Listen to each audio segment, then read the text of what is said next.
അങ്ങനെയായിരുന്നു നടന്നതെന്ന് ഞാൻ ചിന്തിക്കാറുണ്ട്. എല്ലാരും പറഞ്ഞു ആ കോൺഫിഡൻസ് ഭയങ്കര ഇഷ്ടമായി എന്ന് പറഞ്ഞു. അല്ല, ഇവിടെ ഇരിക്കുന്ന ആളെ അല്ല, ആ ഒരു റാംബാക്കിൽ വരുമ്പോഴത്തേക്ക് ഇപ്പോ ഈ ഒരു മൊമെന്റിൽ ഈ ഒരു ടൈറ്റിൽ വിൻ ചെയ്ത് ഒരു വിന്നറായി നിൽക്കുന്ന സമയത്ത് ഈ പറഞ്ഞവരോട് എന്താ പറയാനുള്ളത്? അത് തന്നെ കുറേ പേർക്ക് ഇപ്പോഴും അക്സെപ്റ്റ് ചെയ്യാൻ പറ്റിയിട്ടില്ല. കാരണം ഞാനിപ്പോ എന്താ പറയാ, ഇത്രയും വന്നു കഴിഞ്ഞിട്ട് നമ്മളിപ്പോ പ്രതീക്ഷിക്കുന്നു നമ്മുടെ ഫ്രണ്ട്സിന്റെ അടുത്തുനിന്ന് കൺഗ്രാജുലേഷൻ അല്ലെങ്കിൽ ന്യൂസ് അറിയുമ്പോൾ. അപ്പോൾ അങ്ങനെ നോക്കുമ്പോൾ എനിക്ക് ഒരു വിരലെണ്ണാവുന്നവർ മാത്രമേ എനിക്ക് ഒരു കൺഗ്രാറ്റ്സ് പോലും പറഞ്ഞിട്ടുള്ളൂ. എൻ്റെ ഒപ്പം പഠിച്ചവരാണെങ്കിലും ഇപ്പോഴും എന്തുണ്ട് വിശേഷം അല്ലെങ്കിൽ എന്തായി പ്രൊജക്ട്സ് എന്താണ് അങ്ങനെയൊക്കെ ചോദിക്കുന്നത്.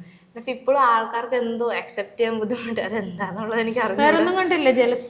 They are jealous, definitely they are jealous. അത് കാരണം അവരിങ്ങനെ കളിയാക്കിയിട്ടുണ്ടായിരിക്കുമല്ലോ. കൂടുതലും പേരെടുത്ത് വിളിക്കുക എന്തായിരിക്കും ഗായത്രീനെ കൂടുതൽ? ഞാൻ പറഞ്ഞ പല്ല് പൊങ്ങിയിട്ടുണ്ടായിരുന്നു, ആ ഒരു എന്താ അങ്ങനെ വിളിക്കുമായിരുന്നു. എങ്ങനെ? എനിക്ക് ഓർമ്മയില്ല. ഓർമ്മയില്ല. അപ്പൊ പിന്നെ കമ്പിയിട്ട സമയത്ത് നമ്മളിങ്ങനെ നടക്കുമ്പത്തേന് കമ്പിപ്പല്ലിയോ അങ്ങനെ എന്തൊക്കെ വിളിക്കും. ശരി. കളറിനെ കുറിച്ചിട്ട് അങ്ങനെ എന്തെങ്കിലും പറയായിരുന്നു? തമിഴില് പണ്ടിറങ്ങിയ ഒരു പടത്തിലൊരു പുള്ളിക്കാരുണ്ട്, പല്ലൊക്കെ പൊങ്ങി സ്പെറ്റ്സ് ഒക്കെ വെച്ചിട്ട് ഒരു പുള്ളിക്കാരി ഉണ്ടായിരുന്നു. എനിക്ക് പടം ഓർമ്മയില്ല. അപ്പൊ എന്നെ ആ പുള്ളിക്കാരുടെ പേരിട്ടായത് കളിയാക്കുന്നത്. കാരണം എനിക്ക് സ്പെറ്റ്സ് ഉണ്ടായിരുന്നു, പല്ല് വാങ്ങിയിട്ട് ഏകദേശം മെലിഞ്ഞിട്ട് ആ പുള്ളിക്കാരനും പുള്ളിക്കായിരുന്നു കാണാന്.